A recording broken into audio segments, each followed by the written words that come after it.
Pai, do Filho e do Espírito Santo. Amém. Olá, pessoal.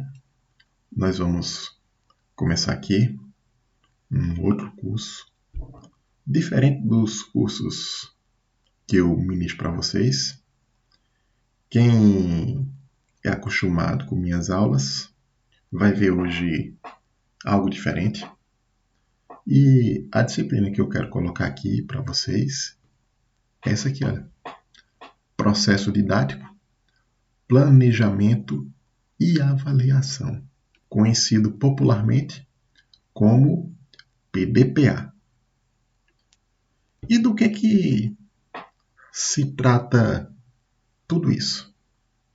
Bem, vocês que estão aqui me assistindo são, em geral, alunos do curso de licenciatura em Física. E parece que tem alguns alunos também da licenciatura em Matemática. Mas, enfim, todos vocês escolheram o curso de licenciatura e o destino final de vocês é chegar numa sala de aula. E vocês, cada um de vocês, comandarem um grupo de alunos que estarão em suas salas de aulas para que aprendam, ou pelo menos finjam aprender, o conteúdo que vocês estão ensinando. Eu falei aqui fingir aprender, coloquei esse parênteses, porque hoje em dia na sala de aula tem uma questão aí muito complicada de você segurar a atenção dos alunos. Mas eu não quero entrar agora nessas questões. Pois bem, vocês que estão no curso de licenciatura, tanto em matemática como em física, ou qualquer outra habilitação, a formação de vocês ela tem duas dimensões. Uma é a dimensão técnica e a outra é a dimensão pedagógica. Esta primeira dimensão, que eu chamei de dimensão técnica, seria a formação intelectual propriamente dita. É onde vocês aprenderão os conteúdos, os quais depois vocês vão ensinar aos alunos de vocês. Aí, por exemplo, quem for da física vai aprender o quê? Cálculo 1, cálculo 2, cálculo 3, física 1, 2, 3 e 4. Vai aprender também termodinâmica, mecânica clássica, teoria da relatividade, eletromagnetismo, mecânica quântica, mecânica estatística, etc. E o pessoal da matemática vai aprender os cálculos, geometria analítica, teoria dos números, estruturas algébricas, análise, topologia, etc. Então, cada um de vocês vai se munir de ferramentas intelectuais para vocês prepararem o intelecto de vocês para vocês ensinarem aos alunos. Porque, em primeiro lugar, para você ensinar alguém, você tem que saber aquilo que você se propõe a ensinar. Se você vai ensinar física, você tem que saber muito bem física. E se você vai ensinar matemática, você tem que saber muito bem matemática. E qualquer coisa que você vai ensinar, você tem que saber muito bem aquela coisa. Eu vou colocar um exemplo fora da sala de aula. A questão do...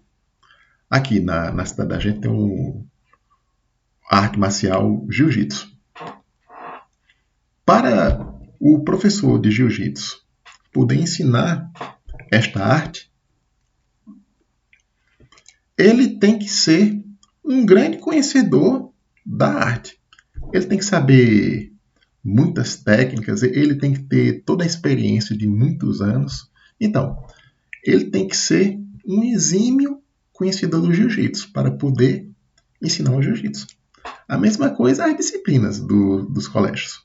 Física, matemática, português, história, geografia, etc.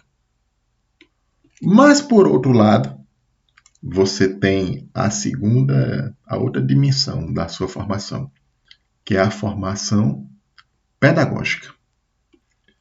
Além de você ser um grande conhecedor naquilo que você vai ensinar, você tem que ser uma pessoa que se faça entender pelos seus alunos, ou qualquer pessoa que você for explicar um conteúdo. E a formação pedagógica serve basicamente, principalmente, para você se fazer entender pelos seus alunos, ou por qualquer pessoa que lhe consulte na sua área. Então, enfim, vocês vão para a sala de aula. Aí na sala de aula tem o conjunto de alunos. Esses alunos, eles têm que aprender um determinado conteúdo, mas para fazer a mediação entre os alunos e o conhecimento que eles devem adquirir, existe uma figura fundamental neste processo, que é, adivinha o nome dele? Aqui, olha. O professor. Quem acertou ganha um bombom. Ganha um bombom.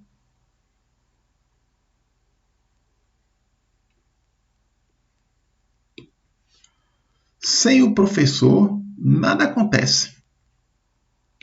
Então, sem a figura do professor, vocês vão ter os alunos a anos-luz do conhecimento. Então, o que o professor faz? O professor liga. Ele liga os alunos com o conhecimento. Então, o que acontece nesse processo? A nossa civilização, eu vou colocar aqui a civilização ocidental, a civilização formada na moral cristã, ela nós recebemos todo um legado civilizacional que vem dos nossos antepassados. E o que vem neste legado? Então vamos aqui citar algumas coisas. A gente tem, como nós somos, a nossa sociedade ocidental, ela é focada, ela tem como base moral a moral cristã. Então, ela nos trouxe a fé. Aí nos trouxe também a filosofia. Então, aquela filosofia que veio lá dos gregos, veio de Sócrates, Platão, Aristóteles, e que depois passou pela Idade Antiga e foi aperfeiçoada na Idade Média. Esse legado filosófico chegou até nós. Aí nós temos o que mais? Nós temos o idioma. No nosso caso aqui, nós temos a língua portuguesa. Mas aí você tem os outros países. Você tem a língua inglesa, a língua espanhola, a língua francesa, italiana, etc. Então, como é que a gente aprendeu esse idioma? Esse idioma chegou para nós, foi um legado da civilização que veio dos nossos antepassados, foi passando de geração em geração, até chegar aos dias de hoje. E o que mais que nós temos? Nós temos matemática. Então, desde os tempos antigos, o conhecimento matemático dos números, dos conjuntos, das estruturas matemáticas, dos teoremas, a geometria, essas coisas todas foram passando de geração em geração Isso foi se aperfeiçoando a cada geração até que chegue a nós. Nós temos a arte plástica, a escultura, a música. Tudo isso nós recebemos dos nossos antepassados. Aí nós temos o direito, a economia. Aí nós temos também as técnicas, né? Aí dessas técnicas nós temos o quê? A agricultura, a engenharia e os demais ofícios. Tudo isso chegou até nós através dos nossos antepassados, passando de geração em geração. E nós temos, que é o nosso objetivo aqui, do pessoal da física, a ciência. Então, a ciência ela foi construída ao longo das épocas, desde lá dos tempos mais antigos, lá da Grécia Clássica, ela foi aperfeiçoada na Idade Média. Na verdade, a Idade Média foi quem deu todas as bases para chegar depois na ciência moderna. E a consolidação no século XX, por exemplo, da mecânica quântica. Então, aí nós temos todo o arcabouço científico que chegou até nós. Então, lá na Idade Média, foi desenvolvido o método científico, em especial pelo monge Roger Bacon, e na Idade Moderna, aperfeiçoada por Galileu Galilei. Aí nós temos a mecânica clássica, aí nós temos a física térmica, que depois se desenvolveu para a termodinâmica, e depois surgiu a mecânica estatística clássica e depois a mecânica estatística quântica. Aí nós temos o eletromagnetismo, a gravitação, a teoria da relatividade especial, a teoria da relatividade geral, a mecânica quântica, a teoria quântica de campos, etc. Tudo isso chegou até nós através dos nossos antepassados, passando de geração em geração. Isso em cada geração isso ia se aperfeiçoando até chegar em nós. Mas todo esse legado da civilização que chegou até nós, isso chegou para nós de geração em geração automaticamente? Claro que não. Para tudo isso chegar até nós, isso se deu através de interações humanas, através da figura dos professores.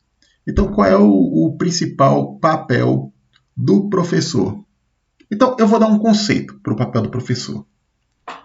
O professor, preste atenção, o professor é o agente humano que vai trazer para a geração atual todo o legado da nossa civilização. Então, todas essas coisas que eu citei, fé, religião, filosofia, ciência, o idioma, as artes, etc. Para essas coisas chegarem até nós, isso se precisa de professores. Eu, como professor de física, qual é o meu papel para com vocês? Vocês, a geração atual. Meu papel, meu objetivo, é pegar uma pequena gota de todo esse legado da civilização, que o legado da civilização é uma coisa gigantesca, é um universo. E dentro desse legado, você tem a ciência. Dentro da ciência, você tem a física.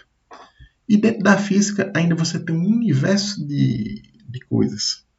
E eu, como professor, meu papel é pegar uma gotinha desse universo e passar para vocês. E vocês depois vão fazer a mesma coisa para os alunos de vocês. E os alunos de vocês, dependendo da área que seguir, né, de alguma forma, eles vão ensinar as próximas gerações. Assim vai, até o fim dos tempos. Aqui eu vou colocar aqui um conceito, né? Um dos conceitos.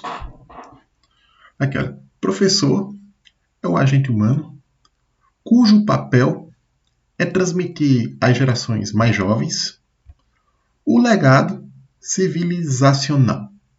Então, como eu falei, todas essas coisas, filosofia, ciência, música, as técnicas, etc. Isso tudo é transmitido às gerações mais jovens através da figura humana do professor. Bem, pessoal, então isso aqui foi uma introdução à figura do professor, que a gente veio do geral. Agora nós vamos para o específico. Vamos para a situação particular do ambiente da sala de aula. Bem, vocês, como professores que serão, em 99% dos casos, creio eu, vocês vão trabalhar em instituições. E quais seriam essas instituições? Então, por exemplo, a mais comum instituição que um professor trabalha é a escola. Aí você tem também a universidade.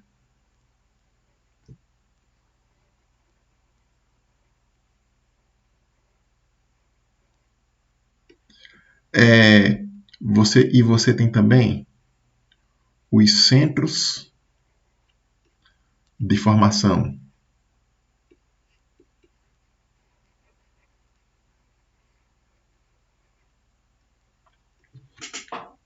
Então, isso aqui é a escola, todo mundo conhece uma escola. Aqui você tem as universidades. Nós estamos em uma delas, né? Nós aqui, particularmente, estamos na UEPB. Eu, particularmente, sou professor da instituição chamada Universidade Estadual da Paraíba. E também vocês têm aqui, os centros de formação.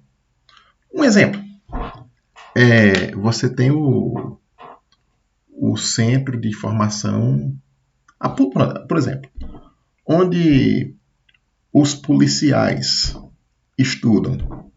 É o centro de formação de agentes ou oficiais, por exemplo. Aí o pessoal dos bombeiros, forças armadas. Mas não só isso. Por exemplo, você vai lá para um Senai, que lá ensina várias profissões.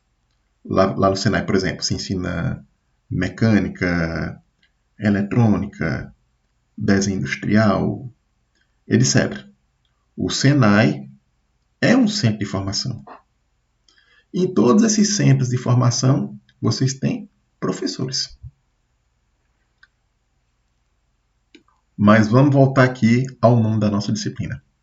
Processo didático, planejamento e avaliação.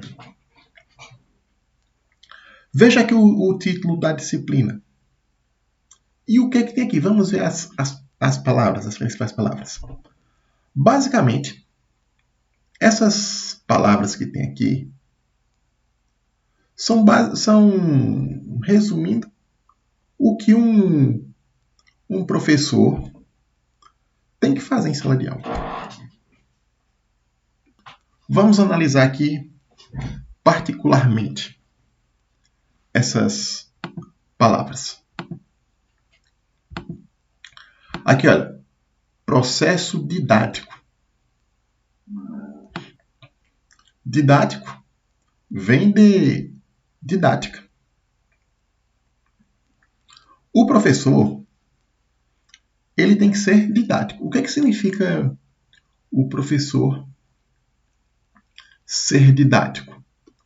O professor ser didático significa, basicamente, que ele tem que fazer com que aquilo que ele ensina seja facilmente entendido por seus alunos ou por qualquer pessoa que perguntar sobre ele em relação àquilo que ele ensina. Quando vocês chegam e dizem, olha, aquele professor tal de não sei que disciplina é um professor muito bom. Então, assim, se esse professor que vocês falam é muito bom assim, desse jeito que vocês falam, então provavelmente uma das qualidades que ele tem, que fez com que vocês achassem ele muito bom, é que ele é um professor didático. E o que faz com que o professor seja didático? Bem, dentro da didática existe um universo. Então são inúmeras qualidades. O professor pode ser didático por inúmeros caminhos. Por exemplo, faz parte da didática o professor que fala bem. Então, ele tem que ter um tom de voz bom, falar moderadamente, nem alto demais, nem baixo demais, e com boa dicção. O professor não pode falar, por exemplo, assim, ó. Falar desse jeito assim, porque senão ninguém escuta ele. O professor também, ele não pode engolir as palavras, falando assim rápido demais, blá, blá, blá. Assim, pessoal, o professor tem que falar num tom de voz moderado e com boa dicção. Por exemplo, ele tem que ser capaz de falar 3 tigres tristes. Vou falar de novo. 3 tigres tristes. Tem que conseguir falar os travas-línguas. Aqui, por exemplo, o rato roeu a roupa do rei de Roma. Mas, enfim, tem a questão da fala. O professor tem que dominar a palavra, né? E também, não só o tom de voz, ele tem que dominar a língua. Ele tem que usar as palavras certas na hora certa. Ele tem que ser um profundo conhecedor de sua língua, da gramática. Ele tem que ser capaz de usar as figuras de linguagem certa nos determinados momentos e por aí vai. Então, o professor também ele pode... Outra coisa que faz parte da didática, né? É a postura do professor. A forma como ele se impõe, a sua vestimenta, a sua forma de conduzir a turma, etc. Outra coisa também que faz parte da didática é a forma como o professor utiliza os recursos. Às vezes, o professor, sem um determinado recurso, a aula dele não é muito boa, mas quando ele está de posse de um determinado recurso, a aula dele fica excelente. Por exemplo, vou pegar aqui um exemplo prático aqui. Você tem um professor de geografia.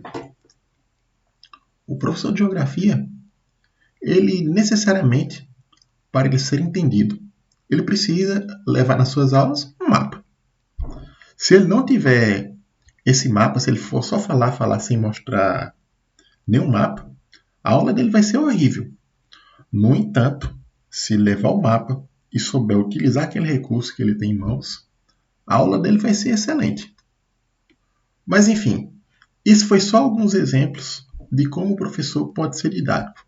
Mas essa questão da didática, isso é algo muito extenso, muito vasto.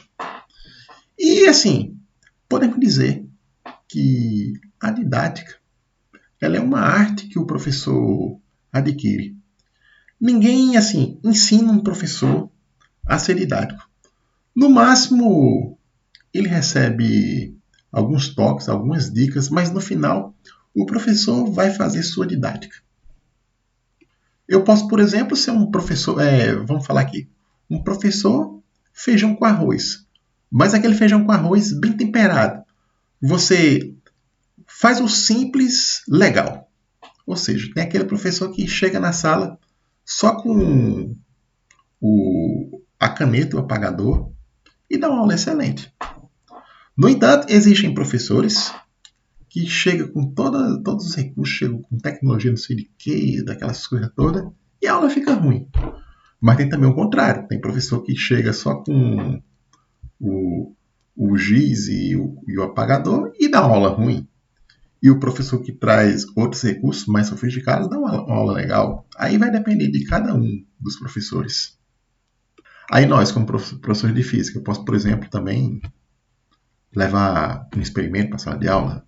Às vezes, se a escola dispõe do recurso para você levar, você leva. Mas enfim, foi só alguns exemplos para vocês entenderem do que se trata a didática. Aí você tem aqui a questão da avaliação.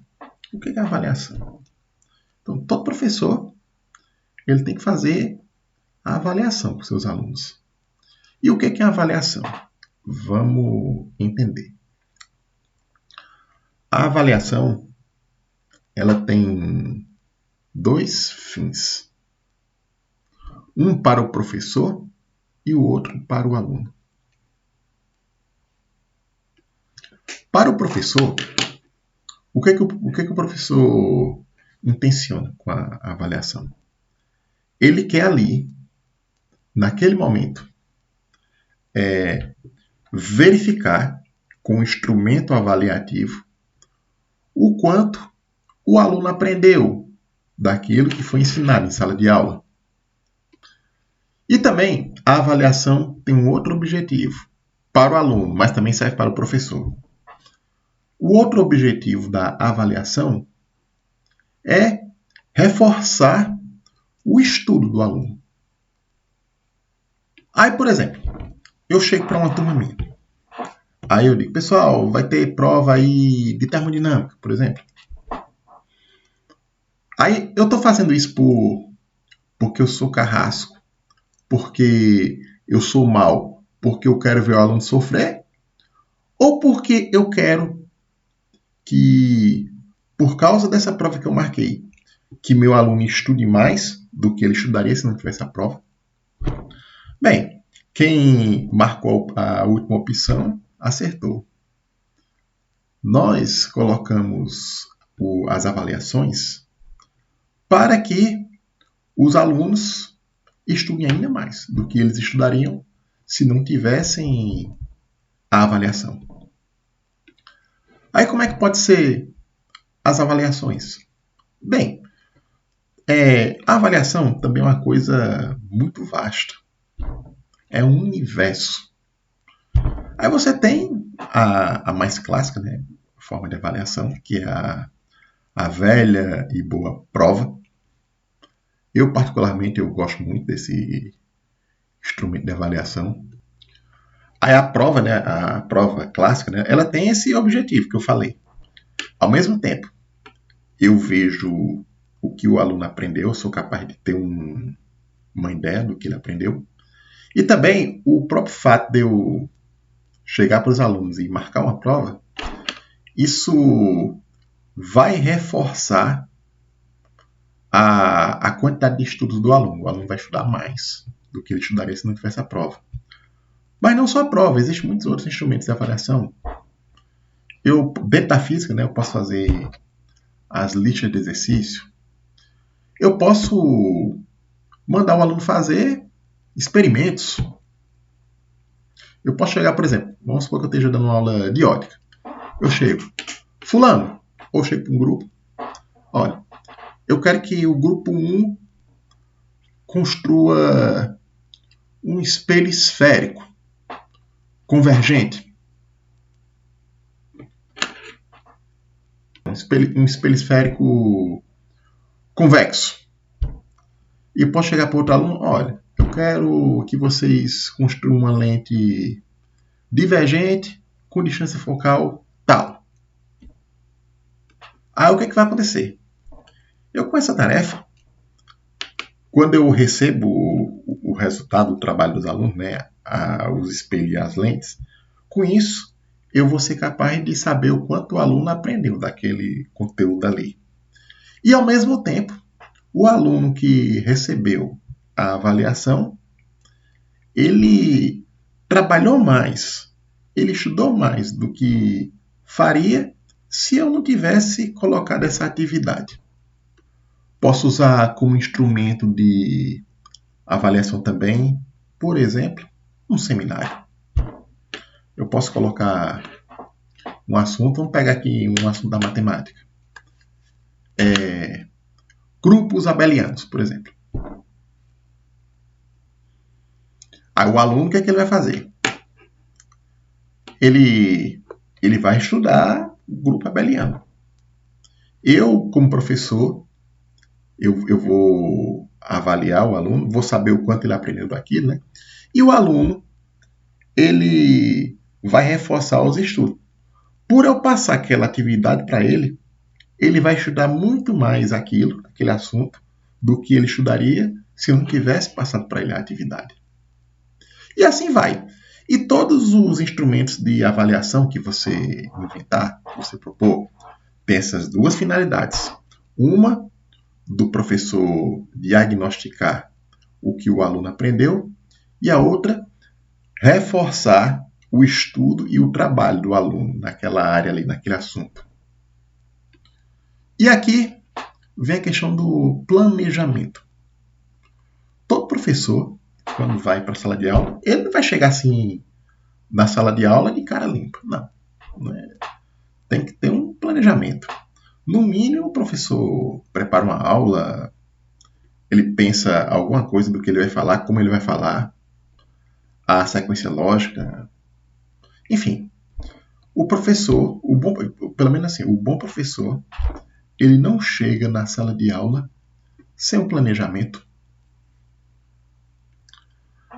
Aí, se você trabalha numa instituição, e isso é muito comum na escola ou na universidade, além de você fazer o seu planejamento natural, essas instituições pedem que o professor faça um plano de curso e um plano de aula. O que seria um plano de curso?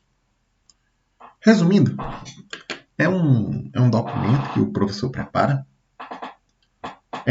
parecido com uma planilha, em que o professor resume, por exemplo, se ele for da escola, né, ele resume como será o ano letivo. E no caso da universidade, o professor, no plano de curso, ele faz um resumo de como será o semestre letivo. Aí assim, às vezes você pode pegar, por exemplo, o ano letivo. Geralmente na escola, o ano letivo é dividido por bimestres. Aí você pode fazer um plano de curso para todo ano, né? Ou fazer por bimestre, por exemplo. E o plano de aula, o que é o plano de aula? Ele é um documento, ele é parecido com um plano de curso. Só que ao invés de você resumir o curso, né, o ano letivo ou o semestre letivo, você vai resumir nesse documento como será sua aula. Aí tanto o plano de curso como o plano de aula, ele tem pontos no documento, certos pontos, né, que você vai colocar informações a respeito ou do curso, no semestre, no ano letivo, ou na aula, quando é o plano de aula. Eu vou fazer aqui um exemplo de plano de curso, para vocês entenderem mais ou menos a estrutura. Olha aqui, pessoal. Eu baixei e depois eu vou passar para vocês um modelo de plano de curso. Então, basicamente, como é que você faz um plano de curso? Uma forma prática de você fazer. Você pega um modelo pronto, você tira as informações desse modelo pronto e bota as suas. Pronto. É assim, basicamente, que você faz de uma forma prática. Aqui, olha, eu vou fazer um plano de curso para mim. Eu, como professor da UEPB, do curso de Física, né, licenciatura em Física, eu vou fazer um plano de curso para mim. Mas você pode fazer para vocês e pode adaptar esse plano de curso para a sua necessidade, para alguma escola que vocês forem fazer. E às vezes também é comum a própria instituição ter o seu modelo de plano de curso. Mas em geral é parecido as coisas. Olha o que acontece aqui, olha, vamos ver. Aqui vocês têm aqui, olha, o cabeçalho, que corresponde à instituição que vocês estão trabalhando. No meu caso aqui, Universidade Estadual da Paraíba. Aí, mais especificamente, Centro de Ciências Exatas e Sociais Aplicadas. Aí, coordenação do curso de licenciatura em Física. Plano de curso. Aí aqui, olha, centro. No caso aqui, como eu estou na UEPB, a UEPB ela tem centros. Aí, no caso, Centro de Ciências Exatas e Sociais Aplicadas. Aí eu boto a sigla, CCEA. Aí, departamento, né? Nós não temos aqui departamento, então não vou colocar nada. Disciplina. Aí eu vou pegar uma disciplina. Por exemplo, imagina que eu dei a disciplina de Física Geral 1. Então vamos pegar essa disciplina. Aí aqui, código da unidade, código do departamento. Isso aqui são coisas específicas de cada instituição. Pode ter, pode não ter. Isso aqui não é tão importante aqui. Aí, disciplina Física Geral 1. Aí tem um código. Aí lá no PPC você tem um número lá correspondente. Aí aqui, olha, ano 2021. Período é o primeiro período. Física é um cara de primeiro período. Aí semestre de oferta. Primeiro semestre. Carga prevista. Aí aqui, olha, todo plano de curso ele tem a carga horária total da disciplina. Aí, tanto na escola como na universidade, né, ou nos centros de formação, nos planos de curso, tem a carga horária total. Aí, no nosso caso, Física Geral 1 são, vou botar aqui, 60 horas aula. 60 horas. Ao longo do semestre.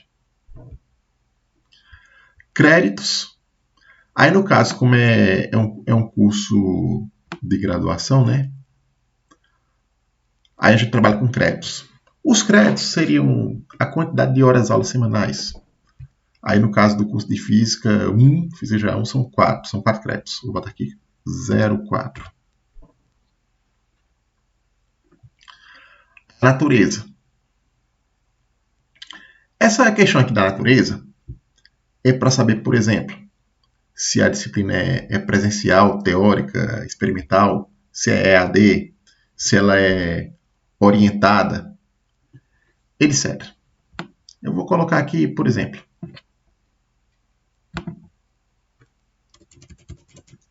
a natureza da disciplina, ela é presencial e teórica. Porque poderia, por exemplo, eu poderia colocar aqui um laboratório de física. O laboratório de física ela é presencial e experimental, por exemplo. Carga horária semanal. 4 horas semanais. Pronto. 4 horas aulas. Pré-requisito. O que é esses pré-requisitos? É o conjunto de conteúdos que os alunos devem saber de antemão para poder cursar física. E sem esses conteúdos, o aluno não é capaz de cursar a disciplina. Aí eu coloco, por exemplo, matemática elementar. Essa matemática elementar, eu estou considerando toda a matemática básica, do ensino básico e médio.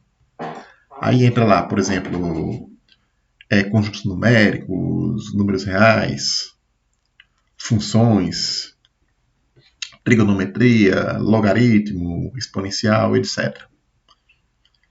Matriz, sistemas lineares e por aí vai.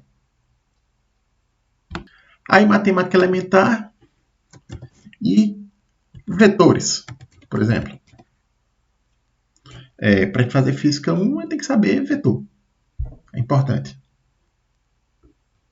A gente vê vetores na física 1, né? Mas é bom se você já vem sabendo, melhor ainda.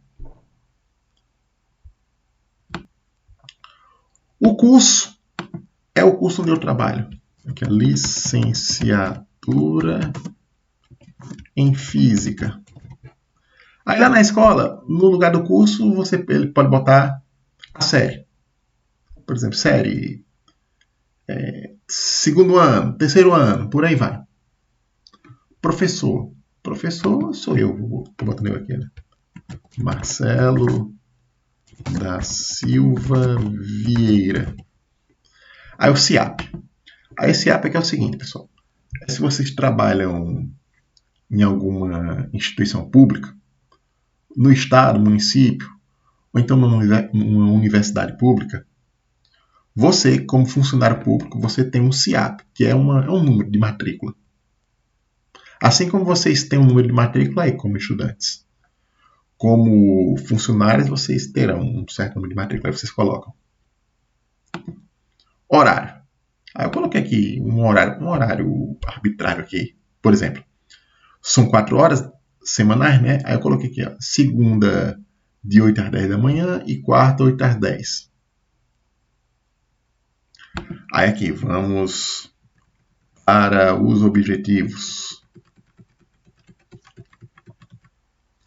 Pessoal, olha só. Eu tenho o objetivo geral. Então, o que é o objetivo?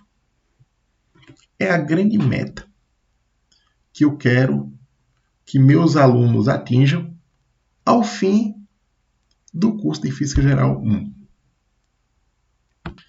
Então, vou colocar aqui, pessoal, qual seria o objetivo da Física 1? O que os alunos têm que ter após terminar o curso, essa disciplina?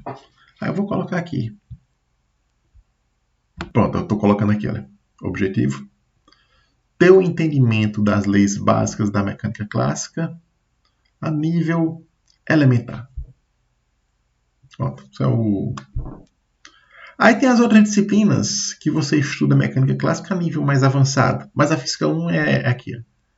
Você vai entender as leis básicas da mecânica clássica a nível elementar. Pronto. Aí o que seria aqui os objetivos específicos? O objetivo, esse aqui, que é o objetivo geral, é a grande meta que o aluno tem que ter ao fim da disciplina. O objetivo específico, ou os objetivos específicos, na verdade, que são os, não é um só, são pequenas metas que o aluno tem que atingir para, no final, ele chegue na grande meta, que é o objetivo geral.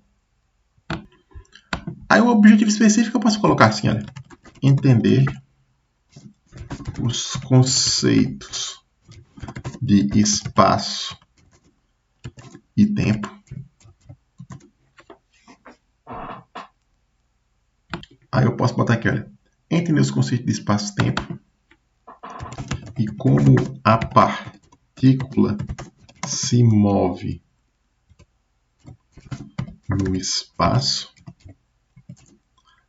Deixa eu colocar aqui, espaço é ponto e vírgula. Entender os conceitos de massa e força. E, por fim, conhecer os princípios de conservação. Por exemplo, essas aqui são as pequenas metas que vocês têm que atingir para que no final você chegue aqui à grande meta. Ter o entendimento das leis básicas da mecânica clássica a nível elementar. Aí vamos aqui, olha. Conteúdo programático. Então vocês botam o que vocês vão estudar. Por exemplo, aqui, geralmente o curso de Física 1 começa com o estudo de vetores e suas operações. Primeiro ponto. Depois, vocês têm o quê? Cinemática da partícula. Aqui eu vou resumir, porque dentro de cinemática, aí vocês têm o quê? Aí vocês têm o conceito de espaço e de tempo, vocês têm o conceito de posição, deslocamento, trajetória. Aí vocês têm lá velocidade instantânea e velocidade média, aceleração média e aceleração instantânea, etc. Tudo isso entra na cinemática da partícula. Aí vocês têm, por exemplo, movimento com velocidade constante, com aceleração constante, lançamento de corpos, lançamento oblíquo. Aí beleza. Aí você tem a outra seção. Força, leis de Newton e aplicações. Pronto. E o outro ponto seria trabalho e energia. E por fim, você estudaria em Física 1 conservação do momento linear e colisões. Pronto. Isso aqui seria o conteúdo programático de Física Geral 1. E aqui você tem os procedimentos. Os procedimentos é a forma na qual eu vou ensinar esse assunto. Eu posso usar, por exemplo, os recursos básicos. Eu posso ensinar só na aula teórica, pronto. Ou eu posso usar de experimentos para mostrar alguma coisa. Mas eu vou colocar aqui a coisa mais simples. Aula expositiva e dialogada, usando a lousa. A recursos. Os recursos são o quê? São os materiais que eu vou utilizar para a minha aula. Aí, por exemplo, eu uso de lousa, lápis de quadro, aquelas canetas, né? Apagador. Depende do professor, ele pode colocar slides na aula. Aí ele usa, aí bota data show, computador, aquela caneta laser. Aí pode acontecer também de um cara trazer experimentos para a sala de aula. Aí você coloca os experimentos que traz. E assim vai. Aí tem aqui a avaliação. Aí você vai colocar aqui a forma da avaliação. Eu não vou preencher aqui porque isso é muito particular de cada um. Depende muito. Aí tem professor que vai fazer 2 provas, 4 provas. Aí, por exemplo, tem professor que faz uma prova valendo 7 e um trabalho valendo 3, por exemplo. Aí você vai colocar, você vai especificar como vai ser o seu processo avaliativo. Aí aqui nesse plano de curso tem a observação, a condição de você ser aprovado na disciplina. Aí geralmente aí tem aquilo, será considerado aprovado o aluno com pelo menos 75% de presença na disciplina e obtiver média 7, resultando da soma da primeira e da segunda avaliação, dividido por 2. O aluno que não frequentar no mínimo 75% da disciplina será considerado reprovado, independente da média obtida. Aí continua. O aluno que tiver a frequência mínima e atingir a média entre 3 e 6,9 poderá prestar exame, que consistirá na realização de uma prova sobre o conteúdo desenvolvido no semestre. No caso da UEPB aqui, é entre 4 e 6,9, mas aí varia, depende da instituição. E por fim, pessoal, a gente tem aqui, olha, o cronograma das aulas. Aqui vocês vão colocar o que você está programando para cada aula. Aí vocês vão preencher isso aqui. Aqui, pessoal. Pronto. Aqui, por exemplo, você tem a semana 1. Aí, como física 1 são 2 e 2 aulas, 4 no total, né? Aí você vai, por exemplo, na segunda-feira, de 8 às 10, você vai colocar. A gente viu, sei lá, introdução a estudos vetores. Aí aqui na segunda aula você pode botar, por exemplo, operações com vetores, soma e multiplicação por escalar. Um exemplo assim. Vou colocar aqui, só pra gente... Vou preencher aqui. Começar aqui, olha. Vetores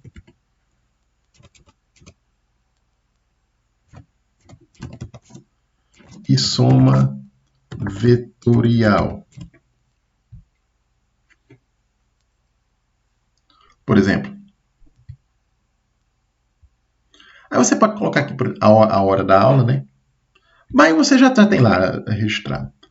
Aqui você pode colocar, por exemplo, a segunda aula. Multiplicação. Deixa eu colocar aqui.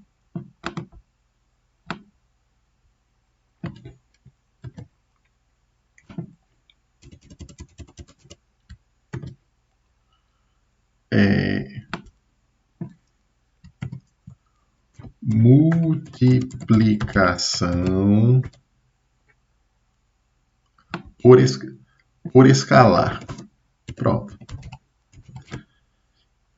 E aí, pessoal, eu vou preenchendo de acordo com o meu planejamento. Aí eu vou colocando. Tá.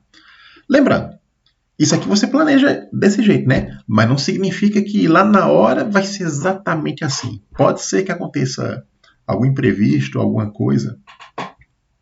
Mas você deve procurar seguir o máximo o que você planejou aqui. Ok, pessoal? Então, assim, o que eu vou querer de vocês? Eu vou querer que vocês façam um plano de curso. Vocês vão escolher, por exemplo, sei lá, alguma série, alguma coisa, a disciplina de física, matemática. Vocês vão escolher uma série, aí vocês vão pegar esse modelo e vão preencher, de acordo com o que vocês escolherem. Agora sim, pessoal, como eu vou falar agora. Esse trabalho é individual.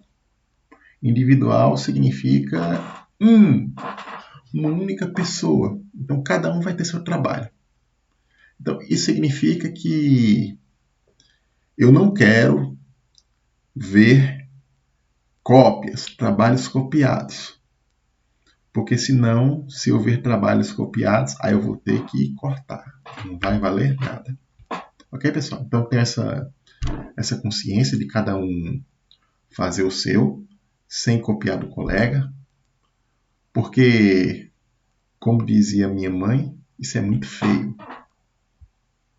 Ok, pessoal? Então, assim, eu vou querer um plano de curso. Pode seguir esse modelo aqui. E eu quero também Aí, uma dessas aulas que vocês registraram aqui, né, você vai pegar e vai fazer um plano de aula. Que aí vocês vão pegar um modelo de plano de aula e preencher com as informações da aula. Ok, pessoal? Que eu não vou falar aqui, porque senão vai se estender demais. Então, é isso. Espero que tenha ficado aqui claro as coisas que eu falei. Espero que eu tenha sido didático, como eu comentei aqui anteriormente. E desejo um bom trabalho para vocês e até mais.